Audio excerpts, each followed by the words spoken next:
Here's a brutal truth most people never realize. Sometimes the reason someone doesn't like you has nothing to do with what you did and everything to do with who you are becoming.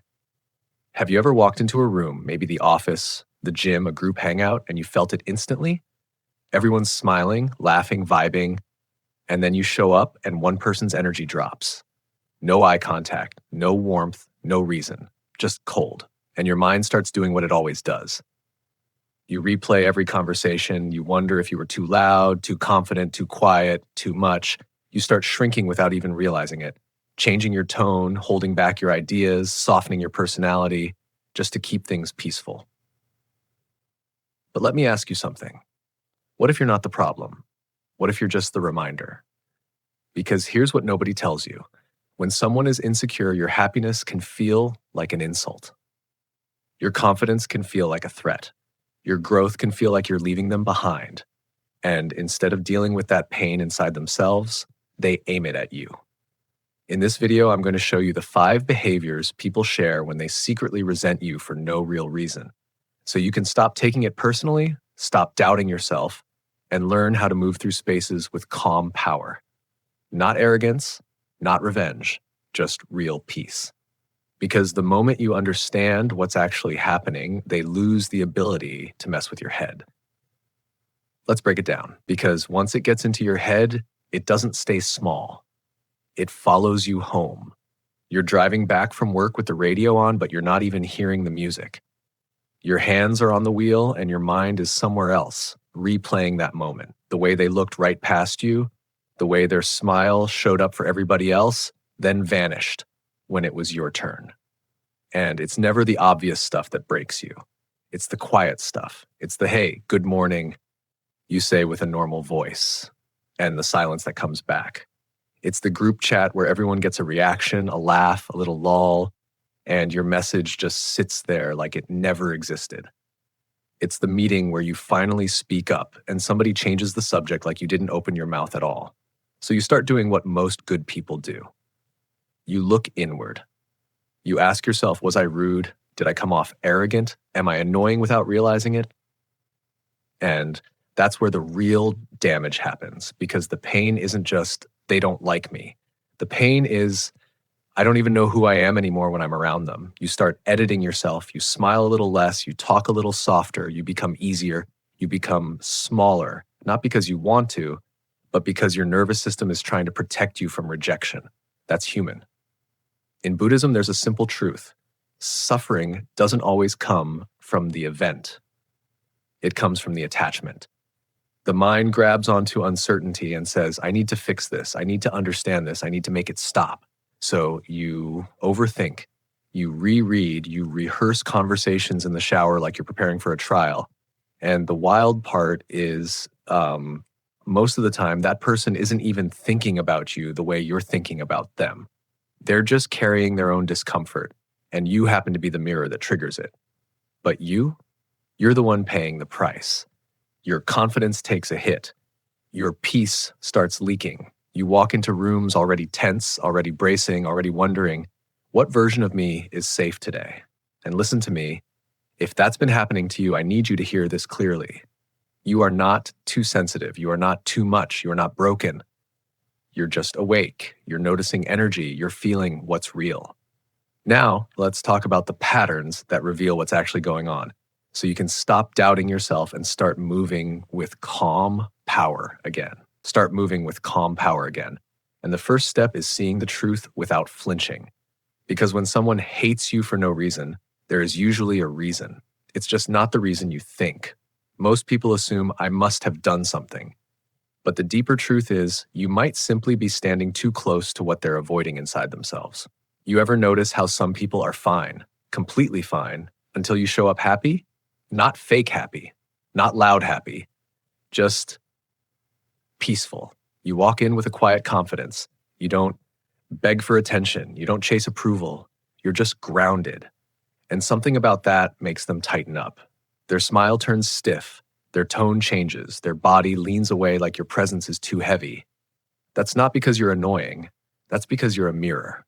And mirrors don't create flaws. They reveal them. In psychology, this is projection.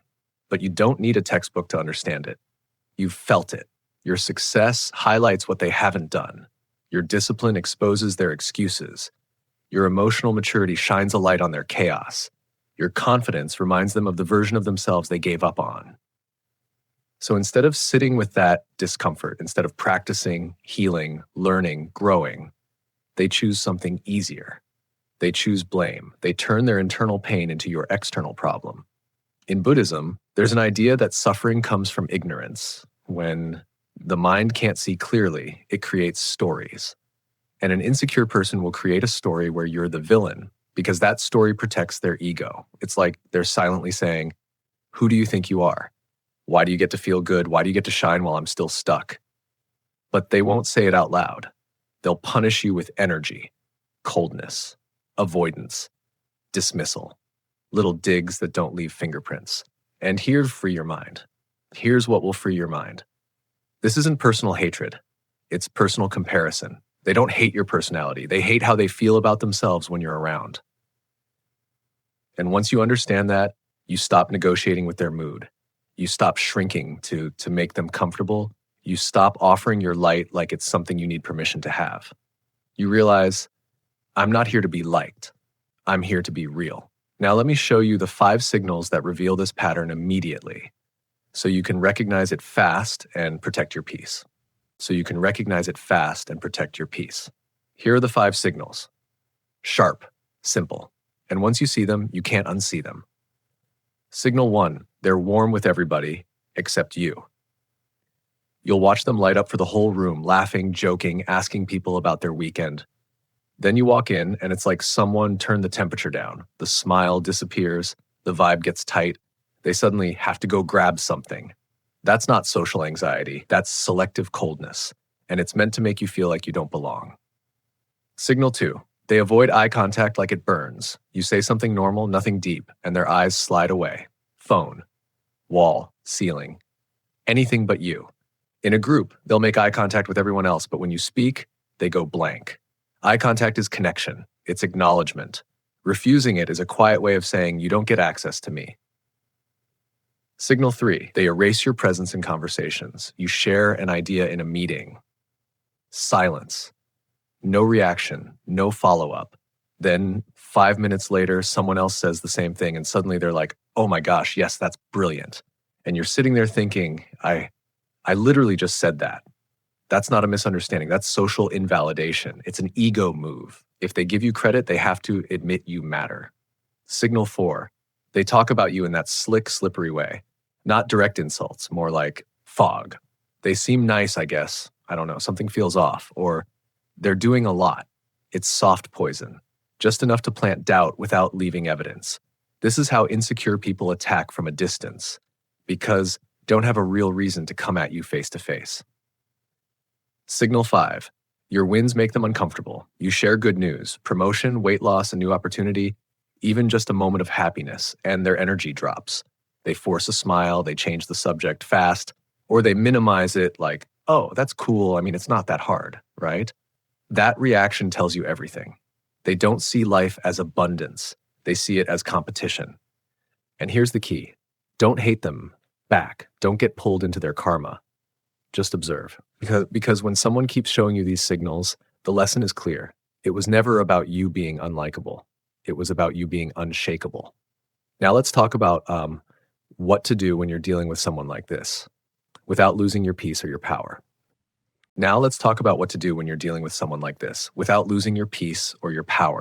Because the wrong response will drain you. Chasing them drains you.